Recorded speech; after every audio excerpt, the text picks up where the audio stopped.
धर्म नाम संकीर्तन की ग्रंथराज श्रीमद् भागवतम महापुराण की कलि पावन अवतार श्री गौर निताय की श्रील प्रभुपाद की जय। निताय गौर प्रेमानंदे हरि हरि बोल।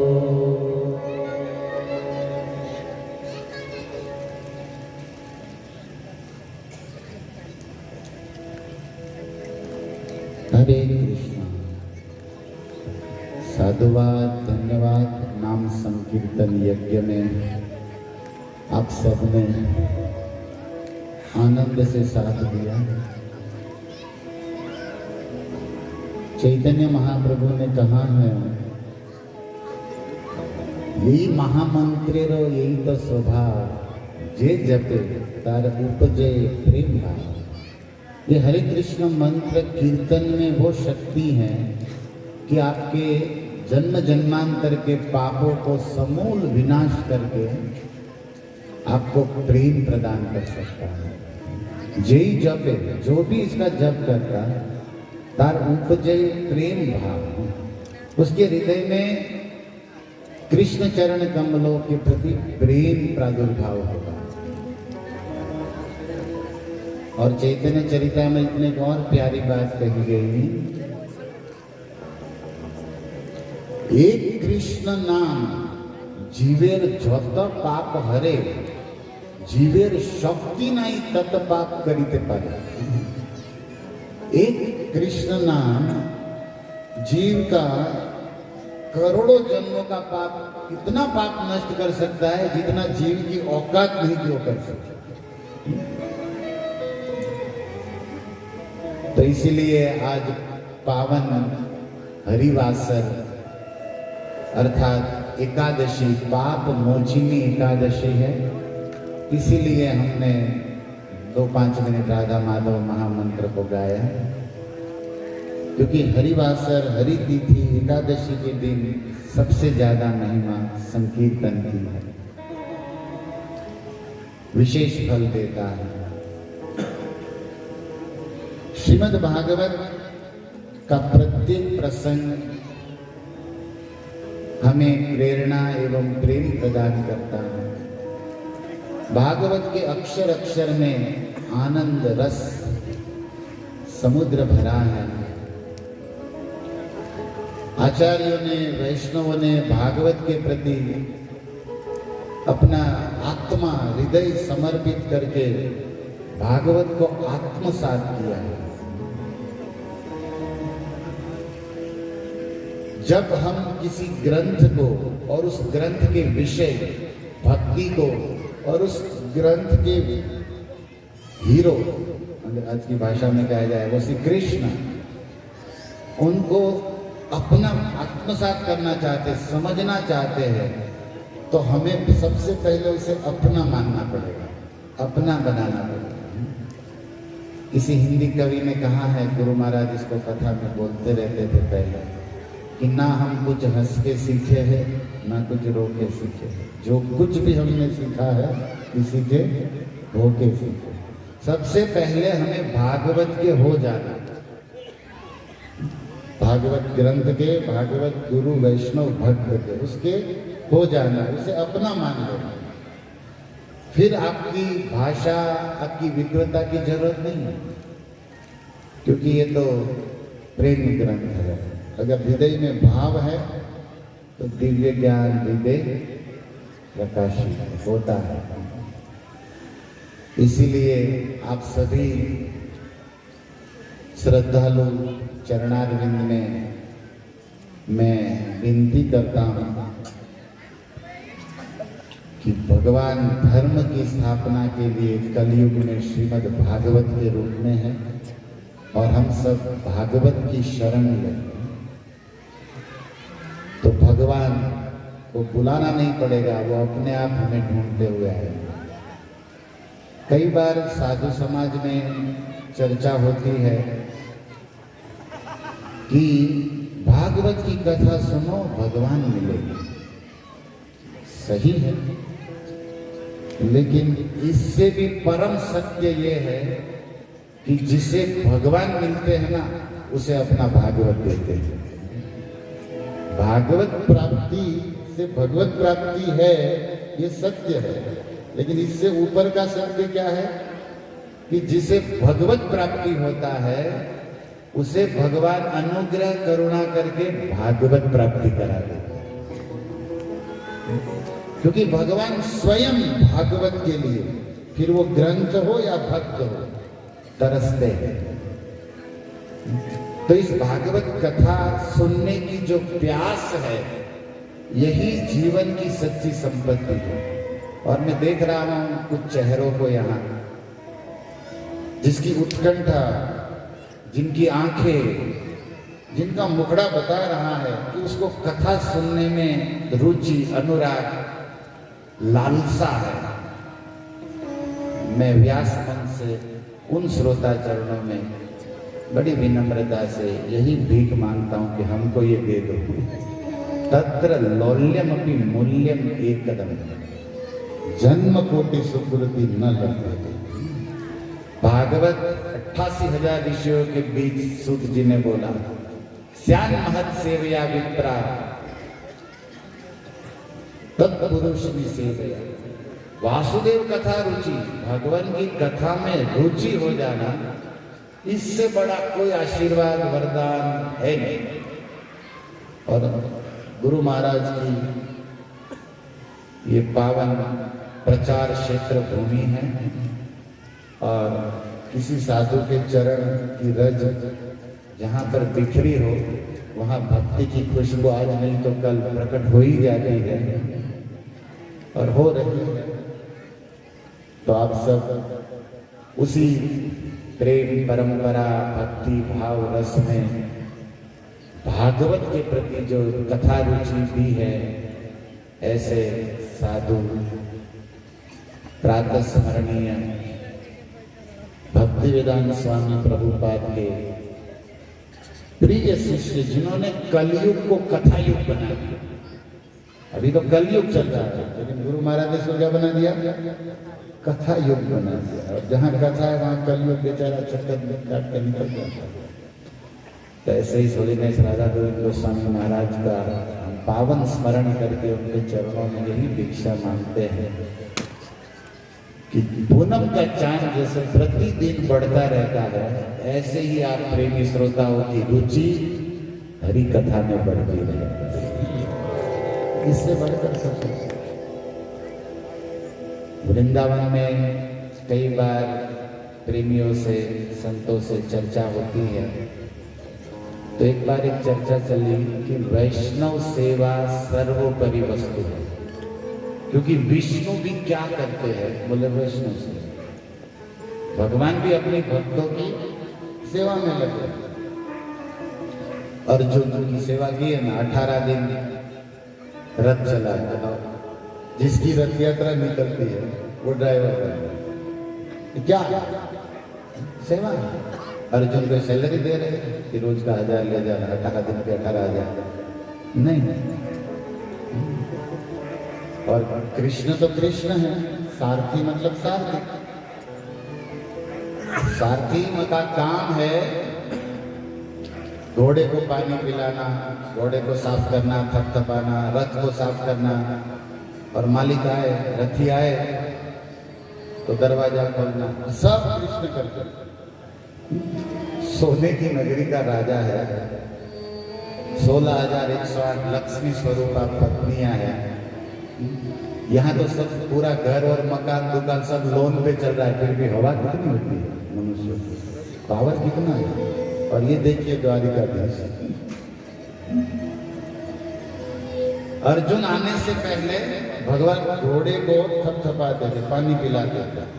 जैसे यहाँ शहरों में लोग गाड़ियां रखते हैं तो ड्राइवर रखते हैं, ड्राइवर का काम है गाड़ी साफ करना, टायर का हवा चेक करना, मालिक आए तो दरवाजा खोल के खड़ा रहना, ऐसा होता ना। अब ठाकुर जी ये कर रहे हैं। वो साउथ इंडिया का ब्राह्मण यही देख के तो रो रहा है। महाप्रभु पूछे उसके, कौन अर्थ जाने तुम्हें गीता से, तुम कौन सा अर्थ गीता का इतना समझ लिए कि गीता के श्लोक पढ़ते तुमको अश्रु आ रहा है, रोना आ रहा है। तो एकदम सत्य बोला, हमारी तरह नहीं बोला मैं तो पूरा ही गीता समझ रहा हूँ, ऐसा नहीं बोला। उसने कहा एक अक्षर एक शब्द न जाने, मैं तो कुछ नहीं समझ रहा। तो पढ़ कह रहे, बोले गुरु आज्ञा मांगी, गुरु जी ने बोला पढ़ो तो पढ़ रहे। तो फिर आप पढ़ नहीं पा रहे, समझ भी नहीं पा रहे, तो ऐसा कौन सा अर्थ आप समझ रहे कि आपको ये गीता का श्लोकों का जो सार है, रोमांच कंपा अश्रु आ रहा है। तो वो ब्राह्मण बोला कि सच कहूं तो एक श्लोक ठीक से नहीं पढ़ पा रहा हूं, ना तो समझ पा रहा हूं। लोग मेरी हंसी करते, लेकिन मैं जब भी गीता खोलता हूं और पहला ही पिक्चर फोटो देखता हूं कि कृष्ण अर्जुन का रथ चला रहा, अर्जुनेरा रथे प्रभु हैया रज्जुधर। वो ब्राह्मण बोला बंगला में कि अर्जुन के रथ की रज्जु धारण किया कृष्ण। मैं यही देखता हूं कि करोड़ों ब्रह्मांड जिनके इशारे से चलते हैं, लक्ष्मी सहस्त्र सतसम ब्रह्म सेव्यमान, हजारों लक्ष्मियां जिनकी सेवा करती है, और वे भगवान रथ चलाते। ये इनकी भक्त वत्सलता देखकर मेरे नैनों से अश्रु गए। महाप्रभु तारे आलिंगन में कैला, महाप्रभु चिपक गए उससे, और जैसे इस ब्राह्मण को छुआ, सुवर्ण वर्ण तप्त राधा रानी का सुवर्ण वर्ण लेकर आए हुए कृष्ण, जो गौरांग चैतन्य महाप्रभु, छूते ही वो ब्राह्मण तो ऐसे ही रोमांच हो गया, गोल्डन सोने का हो गया, क्योंकि कनक पुतली सोने के से भगवान चैतन्य छुए, प्रेमालिंगन देते, और प्रेम की मस्ती में दिव्यता भाव सब प्रकट हो गया। सारे वेदों का ज्ञान रोम रोम से निकलने लगा उस ब्राह्मण को। और जब वेदांत कृत वेद विदेह चाहम, गीता में गोविंद 15:15 में बोले हैं कि वेद मैं बनाया, वेदांत कृत, और वेद अहम चाह, वेद से जानने वाला तत्व भी मैं हूं, और वे श्री कृष्ण चैतन्य है। उसी ब्राह्मण के सामने मुरलीधर माधव मोहन प्रकट हो गए। लेकिन उस ब्राह्मण को बोला किसी को बोलना नहीं, ये बात किसी को तुम बताना, लेकिन मैं तुम्हें क्या कहते सर्टिफिकेट दे दिया कि तुम गीता का सार जानो। गीता का सार है भक्ति, गीता का सार है शरणागति, गीता का सार है कृष्ण चरण कमल स्वभाव प्रेम। तुम तो पा गए। और ये सब पंडित लोग रोज श्लोक झाड़ रहे, पोथी उठा रहे, लेकिन बेचारे घूम रहे।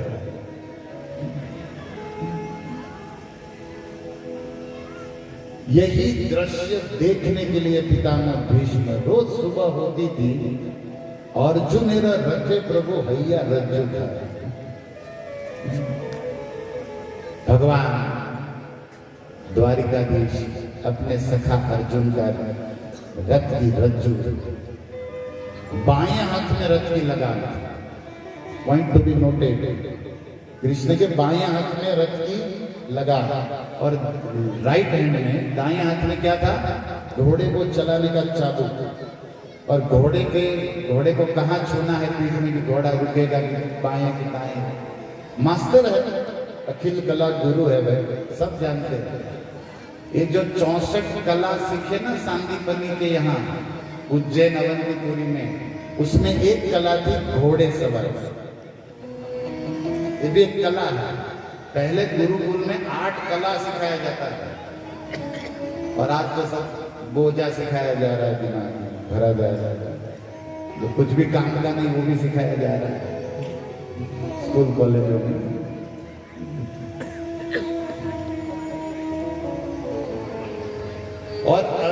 के आने से पहले मान लीजिए कभी घोड़े ढीले हैं तो कृष्ण रथ से उतरते थे, और जिस हाथ से लक्ष्मी का पानी ग्रहण किया है, जिनके कर कमल इतने कोमल है कि कमल भी शर्मा जाए, गुलाब के, और ये अपने हाथों से उस घोड़े को मसाज करते थे, थपथपा देते, वो घोड़ा सूर्य तक पहुंच जाए इतना पावर आ रहा है। भगवान उस घोड़े का मसाज करते थे। इस बात को जब हम सुनते तो ऐसा लगता है कि यार साधु संत बन के देवता बन के क्या फायदा, बनना है तो किसी भगत के खुदे घोड़े बन जाओ, ठाकुर हो जाएगा। अब हजारों लक्ष्मियों से सौभाग्य तो इन घोड़े का है, जिसको देखने के लिए दुनिया तरसती, वो भगवान घोड़े का मसाज कर रहा है, उसको पानी पिलाने ले जा रहा है। इसीलिए भक्ति विनोद ठाकुर बोला, कीट जन्म हो यथा तुआ दास, बहिर्मुख ब्रह्म जन्म नहीं मोरा। मुझे ब्रह्मा नहीं बना, मुझे कीड़ा बना दो, लेकिन किसी भगत के कहते भक्ति विनोद ठाकुर ने कहा, ठाकुर आनी तुम्हार कुकुर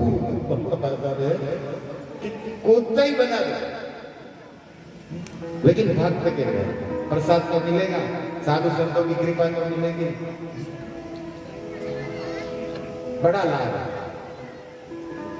चैतन्य महाप्रभु जगन्नाथपुरी में सार्वभौम भट्टाचार्य के यहाँ प्रसाद लेने जाते थे। सार्वभौम भट्टाचार्य बृहस्पति के अवतार, और उस समय 500 वर्ष पूर्व जब महाप्रभु वहां थे तो सार्वभौम भट्टाचार्य उस पूरी मंदिर के खजांची मेन व्यक्ति थे।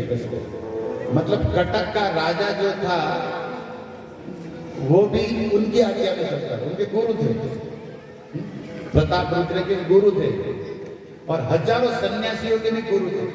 अरे इंद्र के गुरु है बृहस्पति, वही सार्वभौम भट्टाचार्य बन के आए, तो फिर क्या कहना उसकी विद्वत्ता पांडित्य के विषय में, एक्स्ट्रा ऑर्डिनरी आदमी।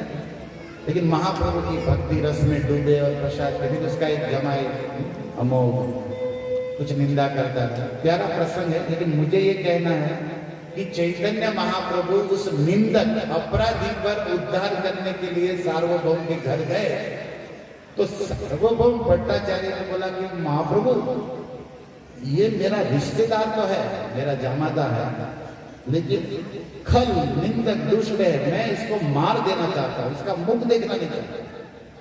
महाप्रभु ने कहा तुम्हारी जो इच्छा हो। महाप्रभु ने उसकी छाती पर हाथ रखा, सारा दोष पाप अपराध निकाल दिया, कृष्ण प्रेम से भर दिया, तो सार्वभौम शॉर्ट हो गए, क्या ये आदमी नरक के लिए जाने वाला, और महाप्रभु इसको करुणा कर रहे हैं। क्यों प्रभु, ये तो 16 माला नहीं किया, एकादशी नहीं रहता, कथा में भी नहीं आता, और जो कथा कीर्तन करता उसकी निंदा करता, आपकी भी निंदा करता, और ऐसे आदमी का उद्धार करता। तब चैतन्य महाप्रभु ने बोला हम भक्तों के लिए कि सार्वभौम आप भक्त हो, आप वैष्णव हो ना, कृष्ण के भक्त हो, और मैं सच कहूं तोमार की कथा, मतलब मंगला आपकी बात या आपके रिश्तेदार की बात छोड़ दो, तोमार ग्रामीण कुकुर, भक्त के गांव का कुत्ता भी मुझे प्रिय है, मैं उसका भी उद्धार करता हूं। अब बताओ, ये तो तुम्हारा साला लगता है, मतलब धमाका लगता है ना। भक्त के नाते उनके परिवार की बात छोड़ो, उसके गांव की बात छोड़ो, उसके गांव का कुत्ता भी मुझे प्राण से, उसका भी मैं उद्धार करूंगा। बोलो महावदान्य गौरांग की। ये चैतन्य महाप्रभु। लेकिन यहाँ पर देखा गया कभी कभी युद्ध में अर्जुन तीर चलाने में इतने व्यस्त होते थे कि लेफ्ट राइट बोल नहीं पाते, तो पैर से कृष्ण को यहाँ छूते थे, अंगूठा मार के कृष्ण कहते हाँ मालिक लेफ्ट ले रहा हूं। बताओ, सारथी है तो ड्राइवर को कुछ नहीं बोल सकते हैं, मतलब तो कभी कभी पैरों से नहीं इशारा करते थे। और जैसे रथ खत्म होता, युद्ध खत्म होता, भगवान पहले उतर के दरवाजा खोलते और अर्जुन चले जाते शिविर में, इन घोड़े को खिलाना सब कन्हैया करते। और दूसरे दिन सुबह जैसे अर्जुन आने वाले हैं, भगवान सेवक है ना, पीताम्बर से अर्जुन जहां बैठने वाले उस रथ को झाड़ते, सफाई करते। सेवक मतलब सेवक, मतलब पहले खड़े हो जाते। और सेठ आए उसके पहले गाड़ी चकाचक होनी चाहिए। और कभी कभी अर्जुन मुस्कुराते थे तो भगवान समझ जाते थे सेठ के भाव को, मतलब जैसे अभी मालिक है ना तो अपना हाथ देते थे, तो अर्जुन ठाकुर जी के हाथ पर पैर रखकर रथ पर चढ़ता था। बोलो गोविंद की। और भगवान आनंद लेते थे, मेरे भक्त की शान बढ़ा नहीं है, इसीलिए तो मैं आया हूं। वो तो गीता में पहले अर्जुन को कह दिए थे कि यशो लभस्व मैया एवं निहिता एवं सर्वम, इन सबको मैं मार चुका हूं, लेकिन मैं तुम्हें यश देना चाहता हूं। अर्जुन तो उस समय कह रहे थे कि मैं मारना नहीं चाहता, मैं लड़ना नहीं चाहता। भगवान ने कहा तुम और तुम्हारे चारों भाई पांचों घर जाके सो जाओ ना, इनमें से किसी का रिटर्न टिकट नहीं है, सब गोविंदा नमो नमो, मैं मार चुका हूं इन लड़कों, तुम केवल पुतले खड़े रहे मेरे पास। लेकिन अर्जुन को भी क्या कहते हैं बीपी, उस समय समझे कि बीपी बढ़ गया, मतलब ब्लड प्रेशर है, क्योंकि बोला मैं कालोस्मि, मैं काल हूं, लोक स्वयं कृतम प्रवृद्धो हम, भगवद गीता, मैं पूरे तीनों लोक को खा जाऊंगा। और विश्व रूप में बोल रहे थे, क्योंकि अर्जुन पूछा भगवान को अस्मि उग्र रूप, अरे आप कौन हो? क्योंकि विश्व रूप के अर्जुन ये भी भूल गया कि कृष्ण माय फ्रेंड, मेरे साथ मेरे तो सबका बाप निकला यार जिसको बोला हो। तो अर्जुन भूल गए, तो पूछने लगे भगवान को अस्मि, आप कौन हो? तो भगवान उसी आग निकल रही है मुख से उस रथ पर, और कृष्ण बोले कालोस्मि, मैं काल हूं। तो अर्जुन बोला इधर क्या है, इधर क्यों आया? बोले लोक क्षयम, तीनों लोगों को खा जाऊंगा। अर्जुन की हवा किसी की भी होगी यार, लेकिन भगवान ने सांत्वना दी, रीते त्वाम, तुम पांच को छोड़ के सब मरेंगे। तब अर्जुन को सांस लगा, चलो भाई हमारा नाम, बोले सबको खा जाऊंगा तो हम पांचों को भी, बोले तुम पांच को छोड़ के किसी का रिटर्न, सब मरेंगे, और तुम पांचों सो जाओ तो भी ये सब मरेंगे, ये सब प्रोग्राम फिक्स है। तो भगवान को अर्जुन कहते तो मेरा क्या रोल है, बस तेरा नाम होगा, मारूंगा मैं, करूंगा मैं, और नाम होगा तेरा। करते हो तुम कन्हैया, मेरा नाम हो रहा। भगवान का स्वभाव है यशो लभस्व, भगवान आगे में यश देने। तो जब भक्त का यश बढ़ता भगवान खुश होता। ये बात अलग है कि दूसरा गुरु भाई नाराज होता, तो में तो दूसरों का यश बढ़ता भगत जल के मर जाते, वो भगत है ही नहीं है।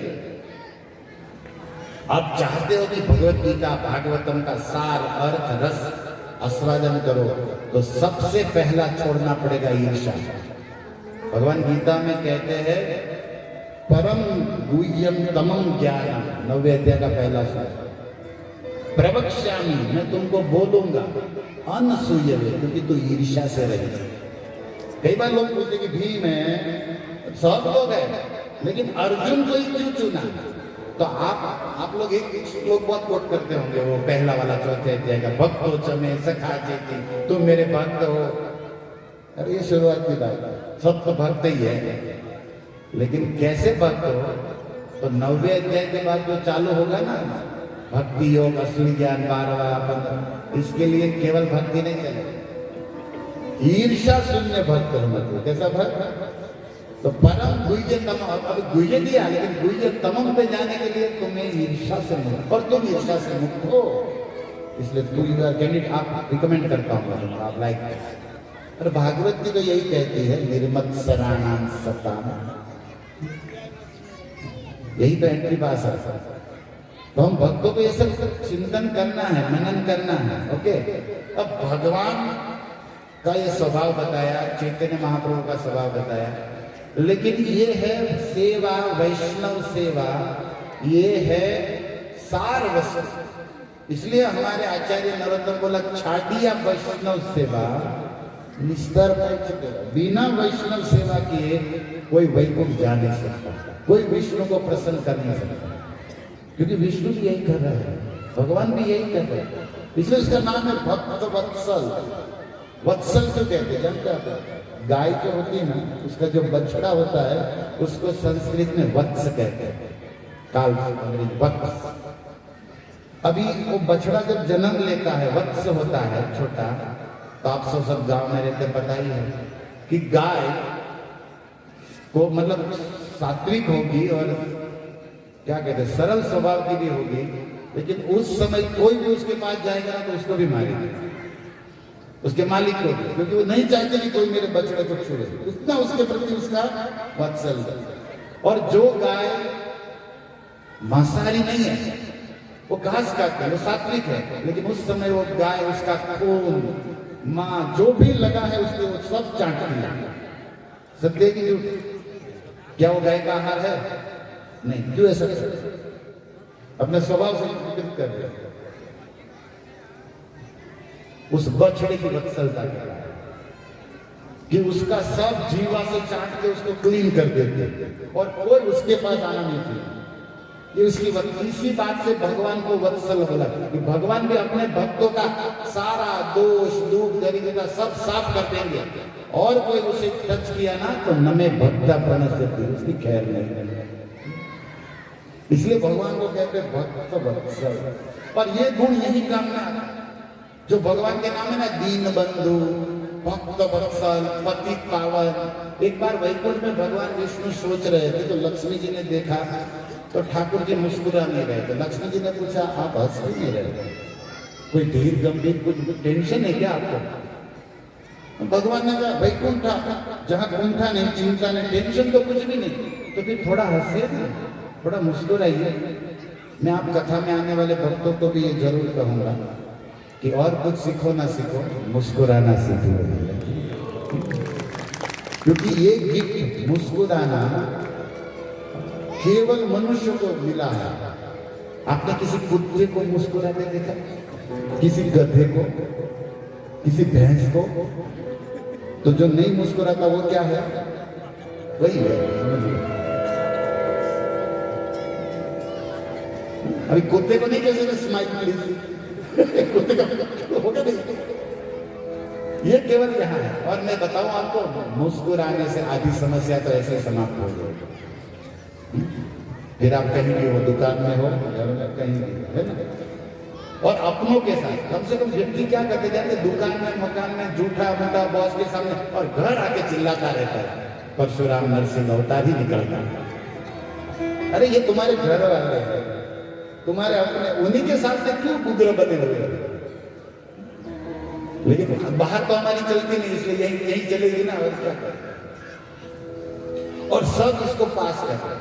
जैसे कोई सेठ के यहाँ नौकरी करता है तो सेठ चिल्लाता है, उसको काम नहीं करता, लेट आया, तो उसके सामने तो चलता, तो वो जो गुस्सा भरा है ना, मुस्कुराना, घर आके किस पे निकालेगा? पत्नी पे, क्योंकि ये तो उनकी है।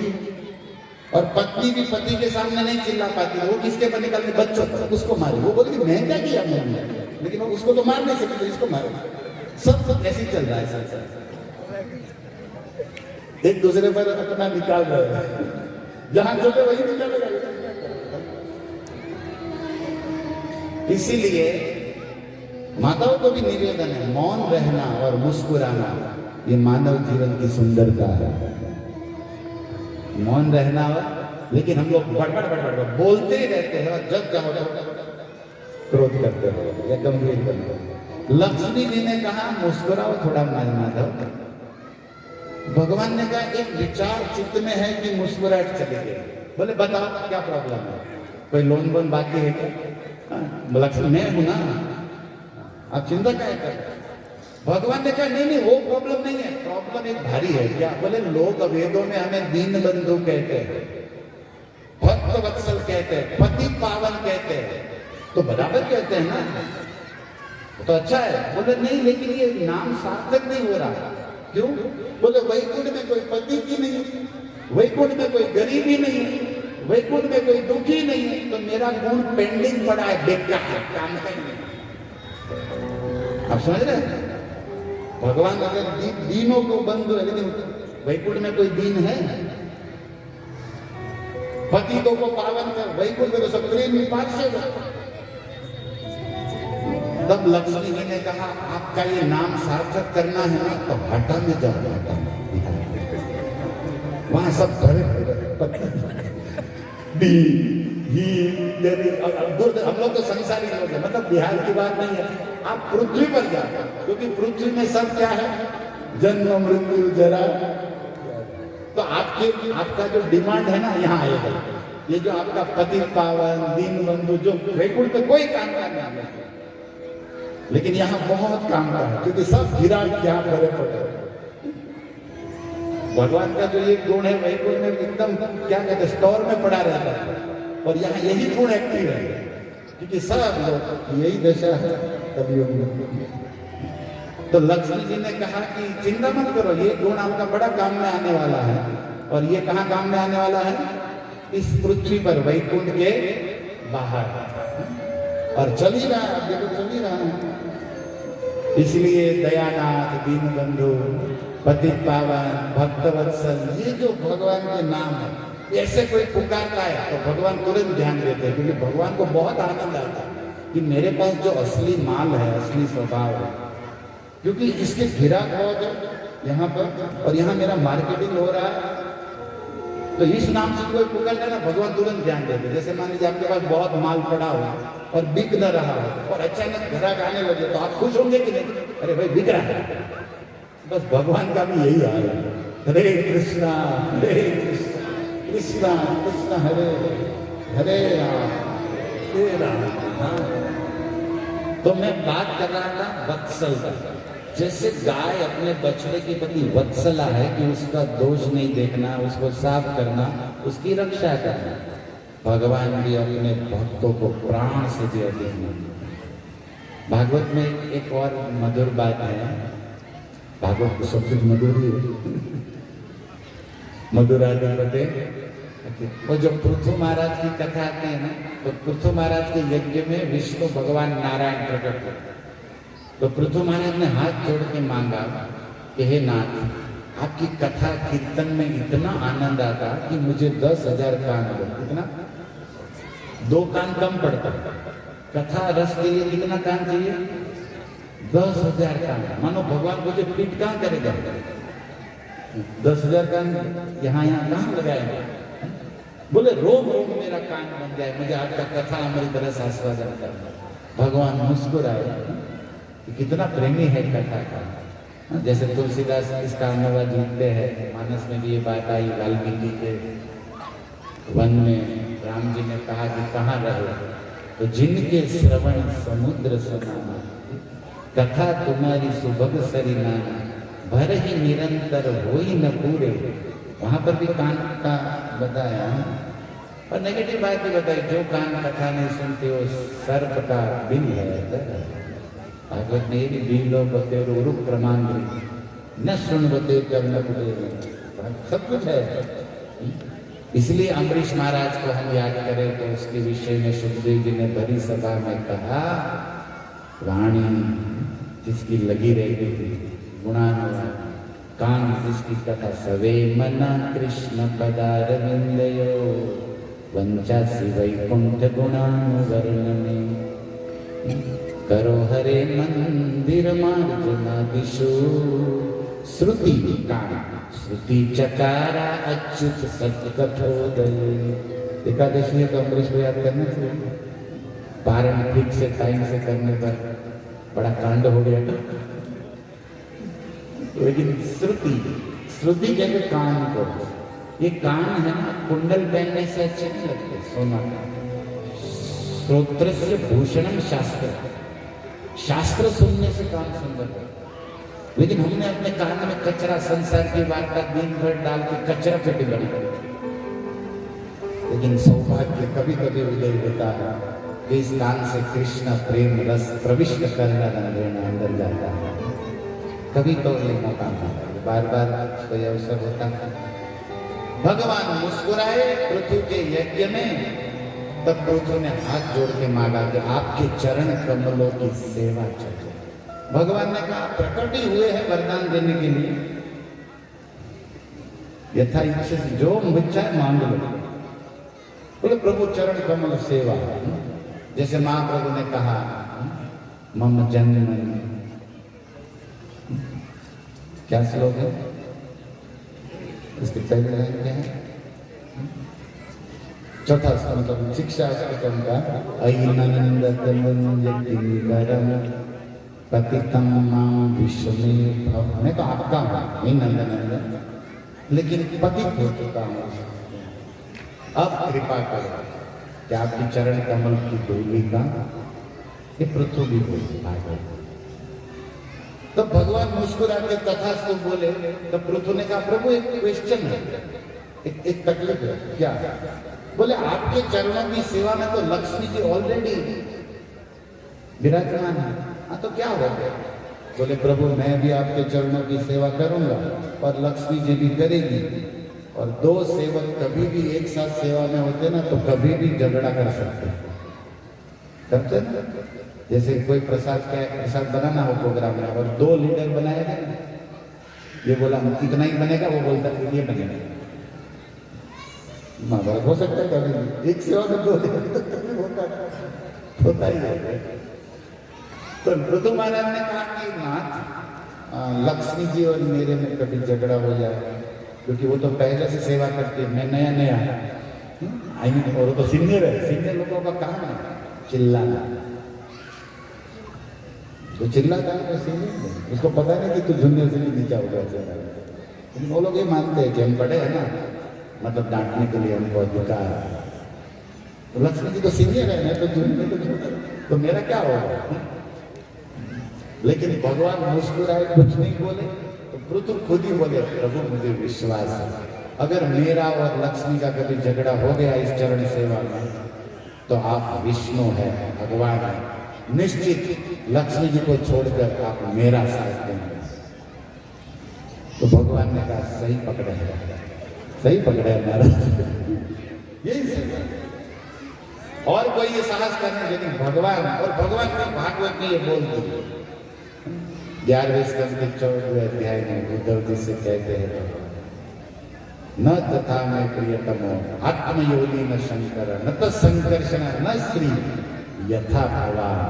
जितने मेरे भक्त मुझे प्रिय है उतनी तो न लक्ष्मी प्रिय है, न मेरा आत्मा भी मुझे उतना प्रिय नहीं जितनी प्रिय मुझे भक्त। ये है भक्त वत्सल भगवान की। आजकल तो ये कोई बोल भी नहीं सकता कि मैं पत्नी दे दूंगी, आज की रोटी बंद हो जाए उसे, और भगवान करके करके तो स्मरण करना है। देखो भागवत कथा की यही गरिमा है कि हम भगवान के स्वभाव को जाने, स्वभाव जान के ही तो प्रेम होगा।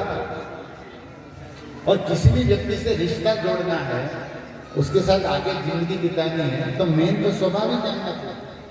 हम बाहरी रूप जानते हैं इसलिए तो आज फंस रहे हैं।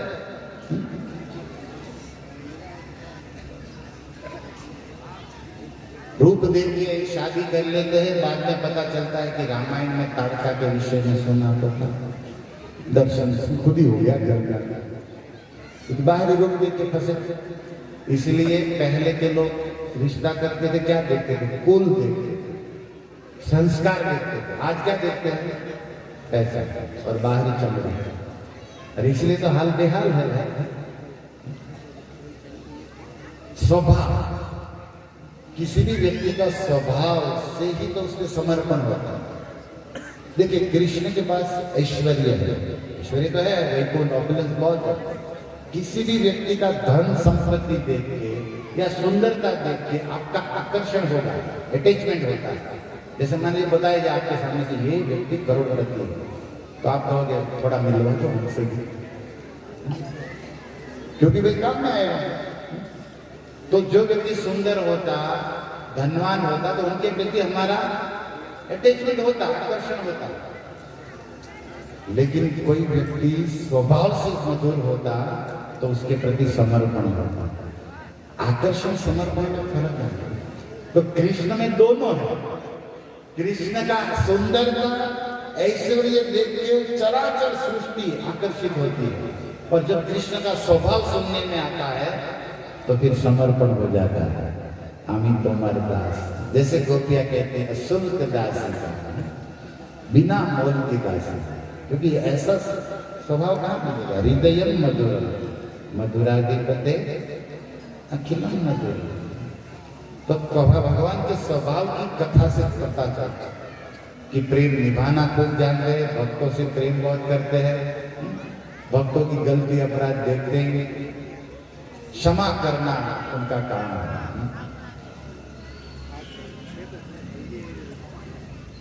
वो भृगु के सामने भगवान वैकुंठ में चरणों में बैठ गए, लक्ष्मी जी देखती रही और भगवान ने क्या कहा। वो भृगु तो लात मार दिया, कोई बिना मतलब के, निमंत्रण था नहीं, ऐसे ही घर में आ गया, अतिथि भी नहीं था भृगु महाराज, और आगे भगवान की छाती में धड़ाम से लात मार दिए, और लात मार के रुके नहीं, डायलॉग भी बोले, आलसी कहीं की जब देखो सोए रहे।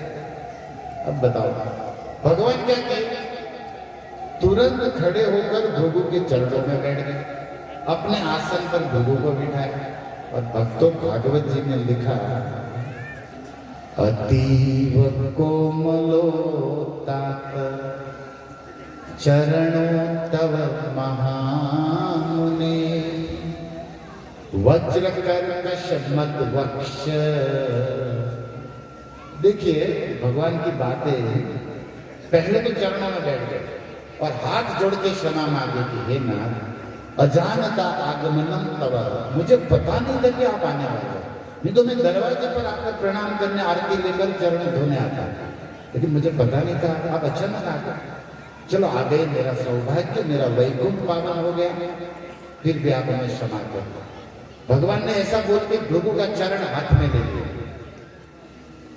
और चरणों को सहलाते हुए भगवान ने कहा, अतीव कोमलो, आपके चरण तो कोमल से भी कोमल है, कोमल से कोमल थे नहीं, पूरी क्रैकिंग समझ आए ऐसे चरण थे उसके, चल के आए हुए।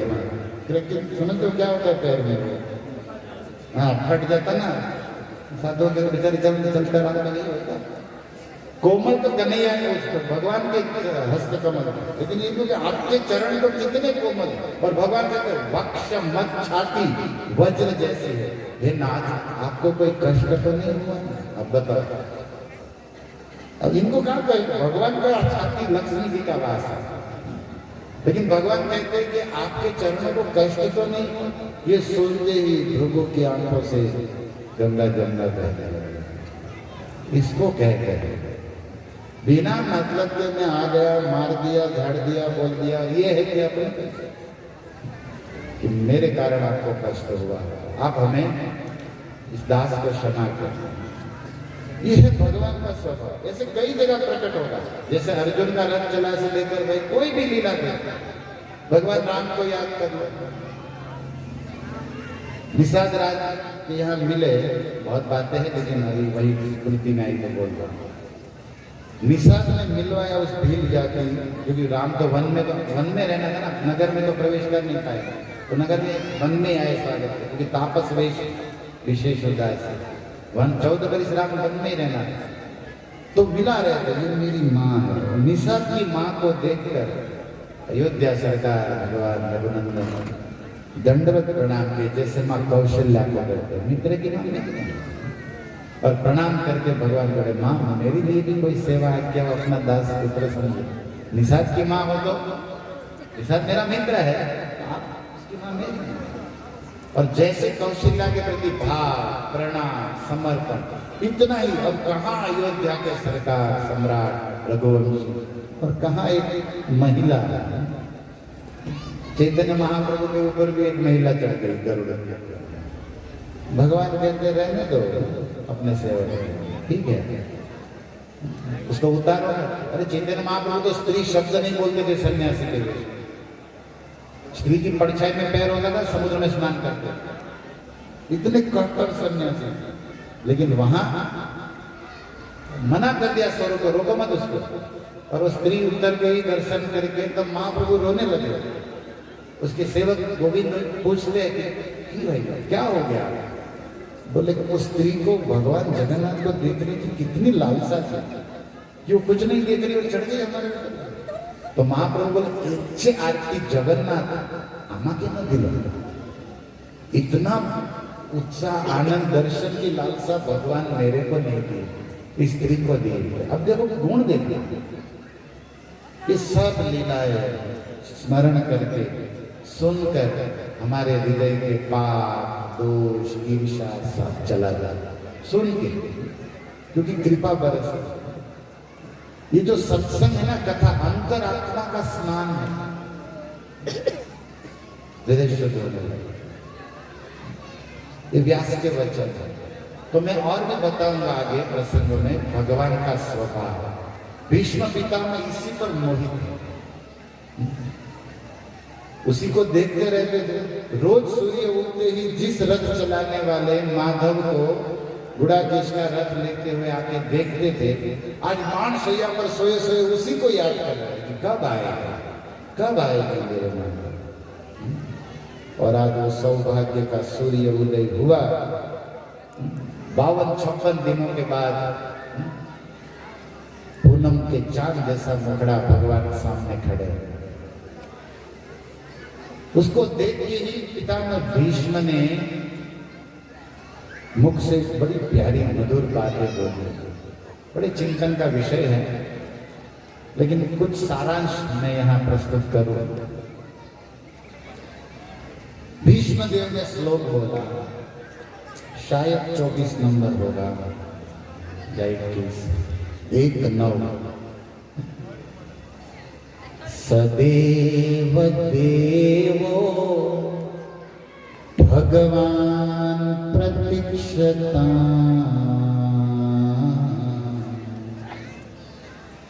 कलेवरं यावदिदं हिनोम्यहम् प्रसन्नहासा अरुणलोचनोल्लस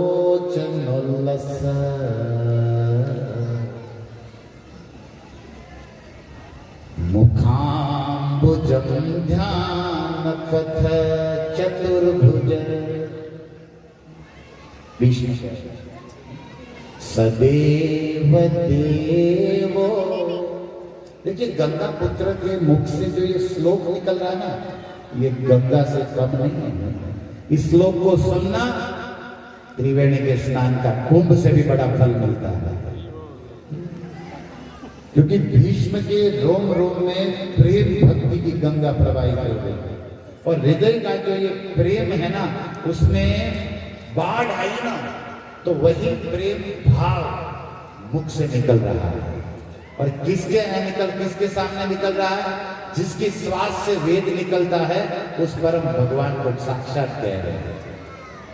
और उसको सुनने के लिए त्रिभुवन से सारे ऋषि मुनि आए हैं। जो सुखदेव भागवत के नंबर 1 वक्ता है, वो भी वहां सुन रहे हैं। जब भीष्म ये बोल रहे हैं तो सुखदेव सुन रहे हैं, अत्रि सुन रहे, गौतम, वशिष्ठ, व्यास, भीष्म के गुरु परशुराम भी सुन रहे हैं। नहीं तो चेले से क्या सुनना है, वही से, लेकिन गुरु भी सुन रहे हैं, क्योंकि जय कृष्ण तत्ववेत्ता से गुरु है।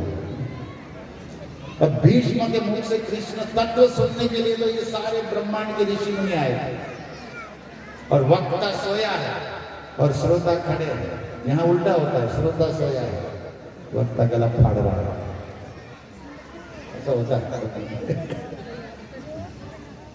लेकिन भीष्म तो सोए, क्योंकि तो उठ नहीं पा रहा।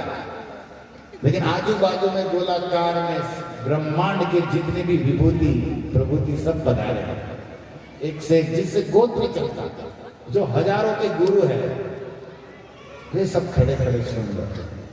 अरे वो सब क्या सुनेंगे, इन सबके गुरु जगत गुरु भी सुन रहे, कृष्ण खुद सुन रहे। और भीष्म बोल रहे। आपको नहीं लगता कि हमें भी ये सुनने लायक विषय है? देखिए भीष्म की शान, मरते हुए भी भक्त की अपनी शान होती। ये बात अलग है कि भक्त शादी करके परेशान रहता है, शादी के पहले शान में होता है, शादी के बाद शान से परे हो जाता है, परेशान। हरे कृष्णा हरे कृष्णा कृष्णा कृष्णा हरे हरे राम आज भी कई शान में घूम रहे हैं।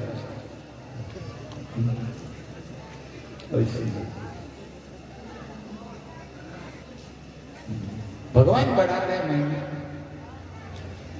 जो भी हो। हे देवों के देव सदैव देवो भगवान प्रतीक्षता। प्रतीक्षा मतलब इंतजार, वेटिंग।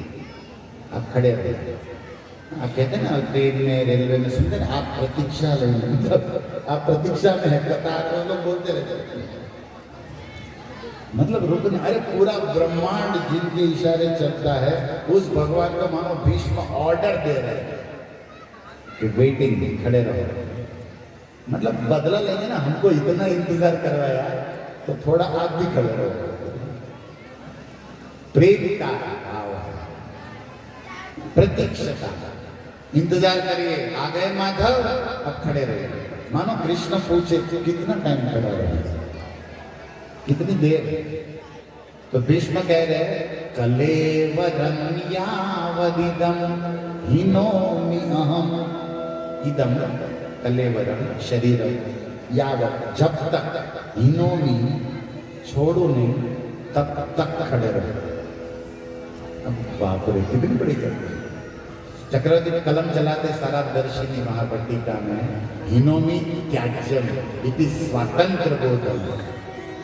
मतलब भीष्म की शान है यहाँ पर कि काल के काल कृष्ण खड़े हैं और गीता में बोलते हैं कि मृत्यु सर्वहर्ष चाहम, लेकिन आप हमें नहीं मार सकते और काल यहाँ कुछ नहीं बिगाड़ सकता, क्योंकि जब तक मेरी इच्छा ना हो तब तक आप भी नहीं मार सकते। कोई शस्त्र मुझे नहीं मारा, तो मैं जब तक न मरूं तब तक खड़े रहे और मुझे कोई मार नहीं सकता, मैं अपनी इच्छा से मरूंगा। तो भगवान हल्के से पूछते कब मरोगे? चलो समझ में आया कि खड़ा रहे। दूसरी बात समझ में आई कि मैं आप मरे तब तक खड़ा रहे। तो तीसरा प्रश्न कृष्ण पूछते हैं एकादशी को कि द्वादशी को, पारण के पहले पता रहेंगे कि पारण के बाद मरेंगे? ये भी बता दो ताकि मैं रुक्मणी को फोन करके बोलूं भाई थोड़ा टाइम तुम कर लेना, पारण के दादा इधर छोड़ने वाला है, तो बताओ हमको कब मरोगे? अब भीष्म कह रहे कि अगर आप पूछ रहे कब मरोगे, नहीं चॉइस, मेरी इच्छा, आज मरो कल परसों मेरी इच्छा, वो डेट फिक्स नहीं है। मतलब तब तक खड़े रहो। मानो भगवान उदास हो जाएगी, ये दादा तो पता नहीं महीने के बाद मरेगा कि 2 साल के बाद हमको छोड़ेगा कि नहीं। तो भीष्म कहते प्रसन्न और हंसते हुए खड़े रहो, ढीला डाला ना, जैसे हमने